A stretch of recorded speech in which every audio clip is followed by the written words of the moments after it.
दाखिली दुर्गंधी अश्वत्थामावधी पांडव पुत्र झोपीत 5 लेकर कापले. हो किती नालायक होतं ते, किती नालायक. लेकर निष्पाप असते, कशाला त्या लेकरांना कापाव. अशा ठराविक लोकांच्या संगतीमुळे दुर्योधन वाईट झाला. नाही तर मुळात दुर्योधन वाईट नव्हता.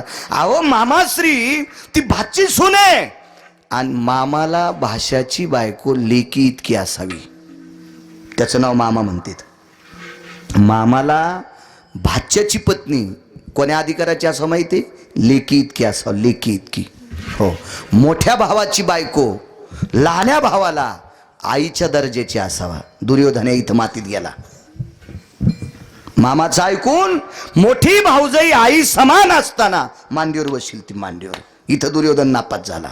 हो, आणि शकुनी तर मुळातच नापास होता. शकुनीला काही घेणं नव्हतं, त्याला एकच घेणं होतं, बहिणीचं एकही पोट्ट चित्त नाही राहिलं पाहिजे. सारे मेले पाहिजे, सारे मेले पाहिजे. याला हाडवैर म्हणतात, हाडवैर. हाडवैर जुना शब्द होता ना, हाडवैर. हाडवैर. शकुनीला जरासंधाचे हाड सापडे. जरासंध नावाचा एक राक्षस होता. हे कोणाचा सासरा होता सांगता येईल? कंसाचा. क्या बात है, वा. कंसाचा सासरा. त्याला 2 कट्ट्या होत्या. पोरीचं नाव सांगता येईल मागच्या बायकांना? किती भागवतकार मारले हो तुम्ही सुधरतान. पहिली गोळी मला घाला. एकीचं नाव आस्ती आणि एकीचं नाव प्राप्ती. ह्या कंसाच्या बायका आणि जरासंधाच्या कट्ट्या ह्या आगलाव्याच होत्या. ह्या लग्न झाल्याबरोबर यानं सासरा अंधार कोठडीत टाकला. देवाचे आई वडील बंदी शाळेत टाकले हे पाहू नका. कंसानं स्वतःचे मायबाप अंधार कोठडीत टाकले होते. या पांचट सुनायची नाटकं होते. जी सून सासऱ्याची संपत्ती तुपात बुडून खाती आणि सासू सासऱ्याला नीट बोलत नाही, तिच्या झोपीत भिताड अंगावर पडून. घराला फुकून द्यावं लागन तिला, घरा सगळं तिची माती करावं लागन. काय काय म्हणते ह्या मेल्याला आणू नका पुढच्या वर्षी. नका आणू, नका आणू, नका आणू. काय गरज नाही तुम्हाला. 30 गाव पट्ट्याला 36 गाव काय घे नाही. परमार्थ कशाला कीर्तन म्हणतात माहिती का? ज्यांनी 72च्या दुष्काळात 1 टाइमला भाकरी खाल्ल्या, रंगारंगाचे लुगडे नेशिले, गाठी मारलेले धोत्र नेसले, फाटके तुटके कपडे घातले, 1 टायमाला पोट आवळलं आणि आपल्या कार्ट्यासाठी जमिनी कमवून ठेवल्या, त्या मायबापाची किती सेवा करायला पाहिजे. हा, त्याची सेवा करणं हीच पंढरपुरातल्या मालकाची सेवा आहे. हीच विष्णूची महापूजा, अनुभव नाही दुजा. आपण खरं काम चुकतो. हातचा हुकून गेल्यावर जगातल्या कोण्याच व्यक्तीला गणित जुळत नाही. असू द्या सीए, अकाउंटंट, चार्टेड अकाउंटंट, काय काय असेल त्यानं, किती परीक्षा, काय परीक्षा पास झाला डोंबल्या तू हातचा चुकला, गणितच जुळत नाही. आपण व्यवहारात आपल्या वागण्यात चुकलो, आहे कच्ची धन नाही त्याची परत्र पुसशी काय. आपल्याला इथं नीट वागता येत नाही, त्यानं बाकीचे घोडे नाचवायचेच नाही. काही किंमत नसते आपल्याला, त्याला काही किंमत नाही. माझे वडील 90ला गेले. माझी आई आहे. तुम्हाला जर एखाद्यानं सांगितलं बाळू महाराज माईला नीट बोलत नाही आणि तुम्ही मला बोलून जर पाकिट देत असाल तर या पाकिटानं अर्ध्या पापानं तुमची काशी होणार. काशी म्हणजे दर्शनाची नाही. हो, तुम्हाला पाप लागणार, पाप लागणार, पाप. दोघाची पतन सारी केशी. गुन्हेगारापेक्षा गुन्हा सहन करणारा अर्धा गुन्हेगार असतो. अर्धा गुन्हेगार असतो, अर्धा गुन्हेगार असतो. हो, सगळ्यात मोठी ताकद. कशाला ऐकायचे कीर्तन? इतका सांगायला गिरगाव करून तू घरी नीट वागत नाही. तुझी लायकी काय, तुझी पात्रता काय? व्यवहारात नीट वागणं अत्यंत गरजेचं लोकांमध्ये. चला, शकुनीने सांगितल्याबरोबर दुर्योधनाला नाईलाज झाला. वहिनी तूप वाढा. गाठी एक चुटली होती. हाकेश्वर शेवडी सांगते, महाराज उजवीकडे पाहिलं. उजवीकडे पाहिल्याबरोबर धर्माकडे बघितलं आणि धर्मानं मान खाली घातली. काय झालं असेल देव जाणे धर्माच्या मनात. बायकोची चोळीची गाठ सुटल्याच्या नंतर धर्मानं बकीट हातात घ्यायला पाहिजे होतं. तू का म्हणे नग्न भाज तरी ते ना स्वामीसी. लाच कोणाला वाटावी त्याची? नवऱ्याला वाटावी की नाही? मला सांगा, वैभव असल्याच्या नंतर पोरग जर गोदड पांघरीत असेल, मंत्र्याचं पोरग जर गोदड पांघरून गारव्याचं फिरत असेल तर त्याची लाच कोणाला वाटती? त्याला वाटावी की नाही? वाटावी की नाही? आपल्या पत्नीची प्रतिष्ठा चव्हाट्यावर जात असताना नवऱ्यानं पाहून खाली मान घालावा, त्याच्यासारखा हरामखोर जगात कोणी नाही. पांडवांना म्हणण्याची पात्रता माझी नाही. तो काय प्रकार असेल देव जाणे. तितक्या टोकाला हात लावायची योग्यता गिरगावच्या बाळूत नाही. आपली पात्रता नाही, योग्यता नाही, लायकी नाही, तेवढा अभ्यास नाही, ती आपली क्षमता नाही. आपण त्या क्वालिटीचे नाहीत, त्या पात्रतेचे नाहीत. पण धर्मानं मान खाली घातली. धर्मानं मान खाली घातल्यावर चौघायची काय हिंमत आहे. त्यानं मान खाली घातली. पर्याय खुंटला. डोळे झाकले. विटीवरच्या मालकाला विनंती केली, देवा अरे या बाजूनं 5 लोक बसलेले आहेत. यानं शरीर उघडं जरी पाहिलं तरी काय हरकत नाही, ते माझे पती आहेत. त्यांच्या सानिध्यात जे लोक होते, माझ्या मतानं 14 होते आणि एका महात्म्याच्या वतानं 36 होते. तर 5 लोक सोडून दिले तर बाकीचे जेवता जेवता उठून गेलते, असं पुराण सांगते, मी नाही. क्या बात आहे. वा वा वा वा वा. त्याच्यापेक्षा आंधळा बरा. गांधीजीचे 3 वानर होते. एकाच्या तोंडावर हात, एकाच्या डोळ्यावर हात, एकाच्या कानावर हात. वाईट पाहण्यापेक्षा आंधळा बरा, वाईट ऐकण्यापेक्षा बहिरा बरा आणि वाईट बोलण्यापेक्षा मुका बरा. हे उठून गेले. राहिली 5. द्रौपदीने विचार केला, देवा ह्या 5 लोकांनी उघडं नागडं पाहिलं तरी काय हरकत आहे, ते माझे पती आहेत ना, या शरीरावर पूर्णतः अधिकार त्यांचा आहे. पण इकडच्या बाजूतले फक्त 2 लोकांना शरीर बघू नये, भीष्म आणि द्रोण. मग 78 मधले 2 गेल्यावर खाली किती राहिले? 76. मग 76 नालायक होते का? नुसते नालायक नाही, मूर्ख होते. मूर्ख होते. आणि मूर्ख म्हणजे येडा. येडा. आणि येड्या माणसानं शरीर उघडं पाहिलं का झाकलं पाहिलं की याचं काही दुःख वाटतं का? नाही. भाऊजई आई समान असताना मांडीवर बसी तू, हे मूर्खची का नाही, वेडाची का नाही, पागलची की नाही?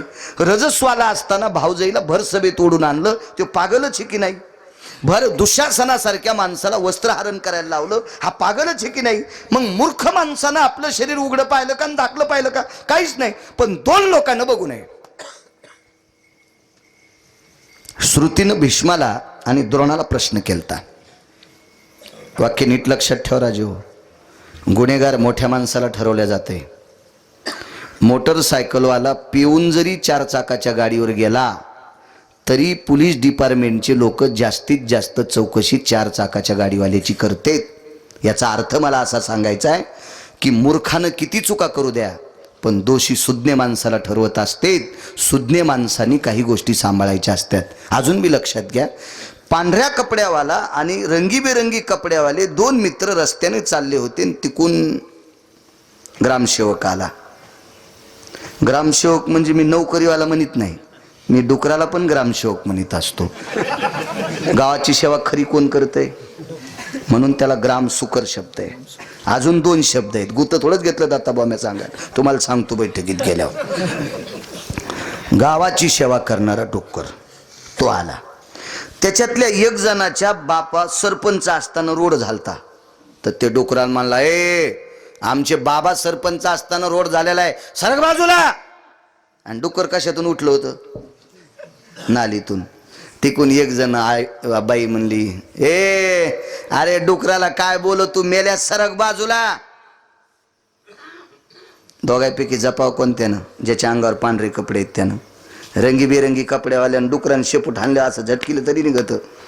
आणि पांढऱ्या कपड्यावाल्याची पपेची माय पण शेती, ती मेल्या कुठं बसला होता तू? जपायचं कोण्या कपड्याला? पांढऱ्या. इदवान मोठा, या लोकांनी जास्त जपणं गरजेचं आहे. श्रुतीनं प्रश्न केला, पितामह भीष्माचार्य, द्रोणाचार्य, तुम्हाला माहित होतं ना द्रौपदी चोळीची गाठ सुटल्याच्या नंतर तुम्ही तिथं हजर आहेत, तुम्हाला काय काय काय काय उत्तर काय देता तुम्ही? भीष्मानं सांगितलं, श्रुती माते, एक कविता होती, मी फार लहान असताना ती कविता वाचली ती. या देशावर इंग्रजाचं राज्य होतं, त्याच्यातून आपण मुक्त होतो. आपल्यावर निजामाचं होतं, आपण 17 सप्टेंबरला मुक्त झालो होतो. पण बाकी देशावर इंग्रजाचं राज्य होतं. इंग्रज इतकी हरामखोर होती. इंग्रजाच्या सैन्य दलात आपली हिंदूचं सैन्य होतं. आणि इंग्रजांना जसा शकुनी मानसिक हानी करीत होता का, तसं हरामखोर इंग्रज सरकार आपल्या हिंदूची मानहानी करीत होतं. हिंदूचं सैन्य आहे म्हणून काडतुसाला गायीची चरबी लाईत होते. आणि आपल्याला गाय पवित्र आहे पाटील, गाय पवित्र आहे. आणि काडतूस हे नखानं तुटत नसतं ना, ते दातानं तोडावं लागतंय. आणि म्हणून या सैन्याला गंध लावणारं सैन्य होतं, शेंडी वाढवलेलं सैन्य होतं, जानवे घातलेली सैन्य होती, माळा घातलेली सैन्य होती, तिलक लावलेली सैन्य होती. पण काडतूस तोडताना चरबी ओठाला जिबेल लागायची. त्या एका कवीने विचारलं, का रे तुम्ही हिंदू आहात का? तर त्यांनी उत्तर दिलं, नच उलटे काळीज त्याचे परी शर्मिंदे अन्नाचे. नच उलटे काळीज त्याचे परी शर्मिंदे अन्नाचे. अरे भाकरीसाठी कानकोंडे आहेत रे, गाय पवित्र आहे आमची, पण भाकरीसाठी कानकोंडे. गोड लिहिले एका कवीने, फार सुंदर लिहिलं. भीष्माचार्यानं सांगितलं, वचनात अडकलो रे, प्राण जाय परिवचन न जाय. या अधिकारी लोक होते, दिलेले शब्द मोडत नव्हते. म्हणून गुंतलो रे, मला माहित आहे कौरव नालायक होते, पण शब्दात अडकलो ना, अडकलो, शब्दात अडकलो. मान खाली घातली. द्रौपदीने विचारलं, देवा फक्त 2 लोकांना शरीर बघू नये. खूप विनंती केली. माहेर दूर होतं. अंतकरणामध्ये 2 भावापैकी एक भाऊ वारलेला होता. द्रौपद राजाला 2 मुलं होते, द्रौपदीला 2 भाऊ होते. एक द्रोणाचार्याच्या हातानं मृत्यू पावला होता युद्धात, एका चुकीच्या कामात. एक जिवंत. त्या भावाला विनंती केली, दादा येशील का रे?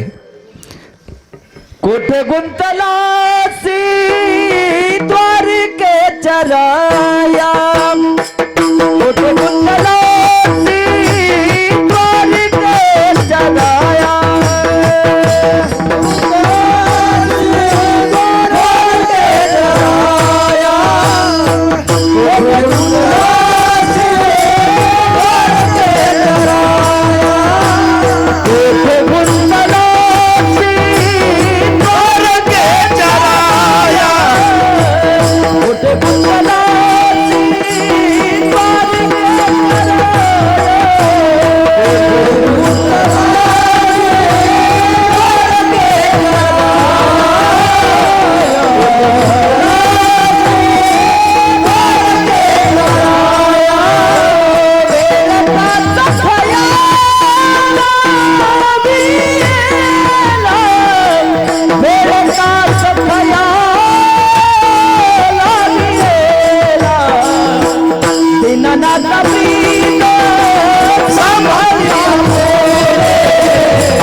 एक भाऊ होता. दादा तू खूप दूर आहेस रे. बाबा म्हातारे होते, पांचाळ नरेश, वय झालेलं होतं. बहिणीच्या पाठ राखण्याकरता आला असतास रे, पण दूर आहेस. दादा ज्यांच्या सोबत माझं पाणी ग्रहण करायला लावलंस त्यांनी मान खाली घातलेले दादा ते पती होते. पती भावाचं वर्णन करत होते. 2 नंबरचा भाऊ होता, जगाचा पाप. हा मानलेला भाऊ होता, मानलेला. द्रौपदीच्या मुखारविंदातून जास्तीत जास्त पुराणात सहोदर हा शब्द आला. सबांधवेषु सहोदरेषु भाऊ शब्द जास्त आला देवापेक्षा. राया हा शब्द राजा आहे. कुठे गुंतलासी द्वारकेच्या राया, राया म्हणजे राजा. बऱ्या वेळेस भाऊ हा शब्द श्लोकात फार ठिकाणी वर्णी आली. पाहलं डावीकडं, एखाद्याच्या तरी अंतकरणात दया येईल. भीष्म तरी सांगतील दुर्योधना हे काम चुकीचं आहे. द्रोणाचार्य म्हणतील शकुनी गांधार नरेश हे काम चुकीचं आहे. एक बोलत नव्हता. 8 लोक सारखे द्रौपदीकडे बघत होते आणि चोळीची एक गाठ सुटली महाराज, दुसरी सुटणार होती. प्रसंग पुढचा सांगतोय. द्रौपदी पवित्र किती होती. जी आचरणात वागलेल्या स्त्रीचे पाय बघितल्याच्या नंतर पोटभर जेवण मिळते. 60,000 शिष्यासह म्हातारं वनात आलं. 60,000 शिष्य घेऊन हवालदिर झाले हो पांडव. कसं जीव घाला. बारीकस वारं आलं आणि वाऱ्यानं पायावरच्या मिऱ्या बाजूला सरकल्या. पाय घोळ पातळ नेसायची, मिऱ्या सरकल्या आणि 2 बोटाची नख पाहिले. तिचे होता दरुशन आणि मिळे पोट भरी अन्न. काय ताकद असलो द्रौपदीची. दादा, तुझ्या नामाचे पवाडे गाता गाता फार चारित्र्य सांभाळलं रे दादा, खूप चारित्र्य सांभाळलंय. दुःख वाटतं रे दादा. दादा, तू ज्यांना तुझं भजन करते ताशे भजन करणारे पती मला सापडले रे, वारकरी पती सापडले. पण कशात त्यांचं चित्त गुंतलंय ते कळत नाही रे. पतीला नाव ठेवणं हे मूर्खपणाचं टोक असतं रे दादा. येशील माझ्या धावण्याला देवा. दादा, 2 लोकांनी पाहू नये रे शरीर, सांभाळ रे दादा. दादा, चंद्र सूर्य आहे तोपर्यंत किंवा मी जोपर्यंत या शरीरात प्राण आहे तोपर्यंत मी तुझी या जिभेनं सेवा करीन रे दादा. दुसरं काय देऊ शकते रे दादा. कर रे, दया कर रे माझ्यावर. किती प्रेम होतं सांगू महाराज. भाऊबीजेच्या दिवशी 48,324 दाशा द्याल त्या. 48,324 दाशा. एवढ्या वैभवातली द्रौपदी विराट राजाची तर शेण काढीत होती. आणि शेण काढता काढता एके दिवशी विराटाच्या बायकोन सांगितलं तुला दळावं लागते. आणि दळायला जात्यावर बसलं. जुन्या काळातली माऊली जात्यावर दळत असताना मुक्यानं दळत नाही. जात्यावर मुक्यानं त्याच दिवशी दळावा. लुप्त पिंड तयार करायचा असतो त्या पिठाचा. ते पण उलट्या जात्यानं दळायचा असतो. उलट्या. एरवी स्त्रीनं मुक्यानं दळू नये. तर विराट राजाची तर पांडव अज्ञातवासात होते. फुकट नाही काम ऐकत होते. कोणाचं नाही काम ऐकत. पैसे घेत नाही पण काम फुकट करत नाही. विराट राजाची तर पांडव अज्ञातवासात आहेत. वनवास संपलता, अज्ञातवास सुरू झालता. आणि अज्ञातवासात पांडव गवसले की पुन्हा 12 वर्ष वनवास आणि 1 वर्ष अज्ञातवास. द्रौपदी दळीत असताना कृष्णाबुवा विटेवरच्या मालकाचं चिंतन करू लागली. 5 पांडवापैकी एक पळत आला. रंगनाथ गुरुजी परभणीकर म्हणायचे, धर्मराजा आले. सकाळची वेळ होती, अंधारातली, दिव्याचा प्रकाश होता. आणि दळता दळता विटेवरच्या मालकाचं, द्वारकेच्या मालकाचं भजन गात होती. त्याच्या ओया गात होती. धर्म आले आणि तोंडाला हात लावला. द्रौपदीने विचारलं, स्वामी मालकाचं भजन बंद? डोळ्याच्या कडावल्या झाल्या. द्रौपदी, आम्ही क्षत्रिय आहेत, आम्ही क्षत्रिय आहेत. अख्खं जीवन रानटी पशुसारखं वनात गेलं तरी हरकत नाही ग. पण आमचा सात्विकपणा पाहून तुझ्या बापानं माझ्यासोबत, आमच्यासोबत लग्न लावलंय. आणि तुझ्यासारख्या पवित्र सात्विक सदाचारी पुण्यशील स्त्रीला वनवासात किती दिवस ग? नाही मालक, अजून 6 दिवसाला आपला अज्ञातवास संपतोय. 6 दिवस शिल्लक राहिले होते महाराज. कारण तिथीचा क्षयवृद्धी करून 3 दिवस शिल्लक काढायचे होते. नियमानं 3 दिवस शिल्लक आहेत. द्रौपदीनं सांगितलं 3 दिवसाच्या नंतर आपला वनवास संपतो. पण धर्मानं सांगितलं कौरवांचे गुप्तचर लंक या गावात आहेत. आणि कृष्णाचं गीत गातीस या अर्थी तू द्रौपदी आहेस. आणि त्यांनी सांगितलं ही द्रौपदी हे पांडव आहेत, तर पुन्हा 12 वर्ष वनवास आणि 1 वर्ष अज्ञातवास. द्रौपदीनं धर्मानं तोंडावर ठेवलेला हात स्वतःच्या हाताने खाली घेतला आणि हाताला प्रणाम केला आणि सांगितलं, मालक जोपर्यंत जिवंत आहे तोपर्यंत वनवास भोगील, पण पंढरपुरातल्या मालकाचं नाव नाही बंद करणार, त्याचं भजन नाही बंद करणार. माहिती नसेल झालं त्याला कळालं नसेल ही गोष्ट. हीच द्रौपदी एकदा शांत बसली होती. किचकाचा विराटाचा मेहुणा किचक, त्याच्या बायकोचा भाऊ हरामखोर होता महाराज. द्रौपदीचं सौंदर्य बघून शेणाचं टोपलं टाकल्याच्या नंतर हाताला स्पर्श केलता. त्यावेळेला द्रौपदीनं जर भीमाला सांगितलं असतं तर शहाण्याबाईनं ताटामध्ये तव्यामध्ये भाजलेल्या मिरच्या तांब्यानं रगडावा इतका किचक रगडला असता. हात झटकला, निघून आली.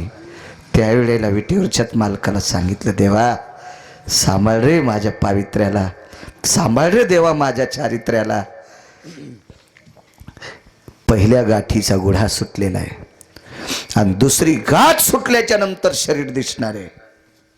देवा बघ रे बघ देवा, कर रे बहिणीवर कृपा, कुठे गुंतला अशी द्वारकेच्या राणी. भरी सभा द्रौपदी ठाणी, भरी सभा द्रौपदी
वस्त्रहरणाचा प्रसंग. त्यावेळेला केलेली विनंती होती.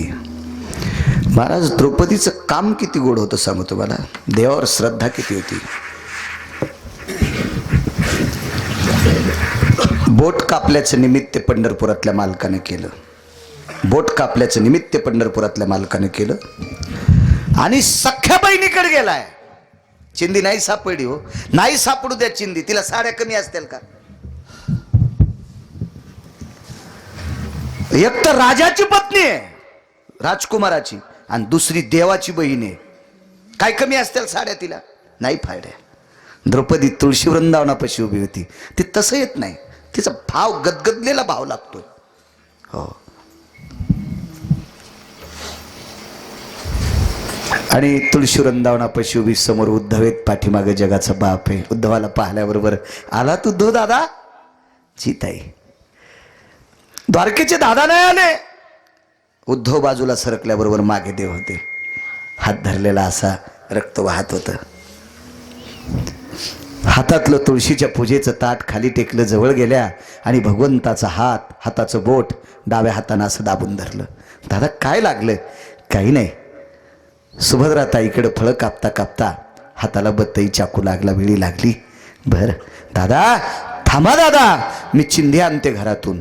आणि बोट सोडणार तेवढ्या अवकाशात लक्षात आलं, बोट सोडून घरात जाऊन वापस येईपर्यंत रक्त किती जाईल. तसंच बोट डाव्या हातात दाबलं. डाव्या हातानं भगवंताचं बोट असं दाबून धरलं, उजवा हात रिकामा आहे. महाराज डोक्यावरच्या पदराला हात लावला आणि पदर खाली ओढीत होती. उद्धवानी पदर ओढू दिला आणि पदर ओढू दिल्याच्या नंतर पदराचा एक कोपरा हातात डाव्या बगलात दाबला आणि पदराचा कोपरा द्रौपदी फाडणार. उद्धव आरडले, ताई. काय झालं उद्धव दादा? ताई, कपाळावर कुंकू असणाऱ्या भारतातल्या स्त्रीनं पदराकून नाटी फाडायची नसती. मालक वारल्याच्या नंतर 13व्याच्या दिवशी भाऊ लुगडं आणीत असतो बहिणीला. हे लुगडं नेसायचा महाराष्ट्रातल्या एखाद्या माऊलीवर प्रसंग येऊ नये. महाराज पुराणाच्या प्रणालीनुसार त्याची दशी फाडून लुगडं नेसावं लागते. तसं नेसता येत नाही त्या माऊलीला. उद्धवानं सांगितलं, ताई तुझ्या कपाळावर कुंकू जिवंत आहे, तू पदराकडून नाटी फाडतेस. काय वाक्य वापरलं उद्धव दादा? अरे दादा, मी त्याच्याकरता चिंदी फाडते. ह्या कपाळावर किती दिवस कुंकू ठेवायचे? ज्याच्या हातात आहे त्याच्यासाठी चिंदी फाडते. चिंधी बांधिते द्रौपदी हरीच्या बोटाला. काय गर्जना झाली असेल पुराणाची, काय निष्ठा असेल देवावर. सख्खी बहीण बांधित नाही, मानलेली बहीण. उद्धवा, या कपाळावर किती दिवस कुंकू ठेवायचे हे त्याच्या हातात रे दादा, त्याच्याकरता फाडते. का नाही धावणार? एक गाठ सुटली चोळीची, दुसऱ्या गाठीचा घोडा सुटणार. तूप वाढीतच होती, पण वाढता वाढता सांगितलं, देवा नाही बंद करीत रे. हे शरीर कसं सांभाळायचं तुझ्या हातात आहे. वाहिलंय तुला आता. क्या बात आहे. तेव्हा तुला समर्पित केलंय. आता इज्जत ठेवायची का इज्जत घालायची, काय प्रतिष्ठा सांभाळायची तुझ्या हातात आहे देवा. काय तुला करायचं असेल ते कर. इतक्या कनवाळू शब्दातून तोंडातून एक सुस्कार पडला. तेवढ्या अवकाशामध्ये तीळ ओठातून तीळ मधात जाईल इतकं तोंड फाकलं. आणि तितक्या जागेतून जगाच्या मालकानं तिळापेक्षाही लहान रूप घेतलं आणि श्वासात आत प्रवेश केला.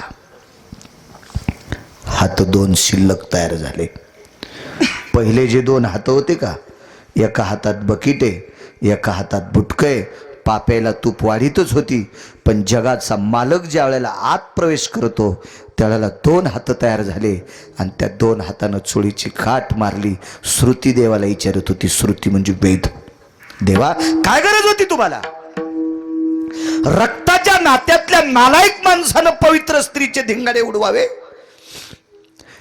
जिनं पाणी ग्रहण केलंय त्या 5 पतीला भीमानं पाय आपटिल्यावर 2.5 किलोमीटर मध्ये झाड राहत नव्हतं. इतकी शक्ती त्याला. गंधर्वाचा पवाडा उडवावा इतकी अर्जुनाची ताकद. इंद्र खुर्ची सोडित होता अर्जुनाला. ऐरावत नावाचा हत्ती झोळी करावा असं पाय बांधून हत्ती बगलात आणलाय. इतकी ताकद अर्जुनाची. घोडे आणि बैल पार खायची ताकद नकुल सहदेवाची. विश्वातला सत्यवादी धर्म. हे 5 पती असताना यानं मान खाली घालावा आणि तू तिच्या हाके करता धावून चोळीची गाठ बांधावी. काय गरज होती? विश्वाच्या मालकानं सांगितलं, श्रुती, आपल्या पतीवरची श्रद्धा एक, साधू संतावरची श्रद्धा एक आणि देवावरची श्रद्धा 28 पुण्य होते. या 3च पुण्याचा माफ कर. मग तुला कळेल की द्रौपदीच्या पुण्याचं वजन किती होतं. श्रुतीनं नुसतं डोळे झाकून पाहिल्याबरोबर श्रुती रडत होती. इतकी पुण्यवान द्रौपदी होती म्हणून तिच्या हाके करता जगाचा मालक श्वासात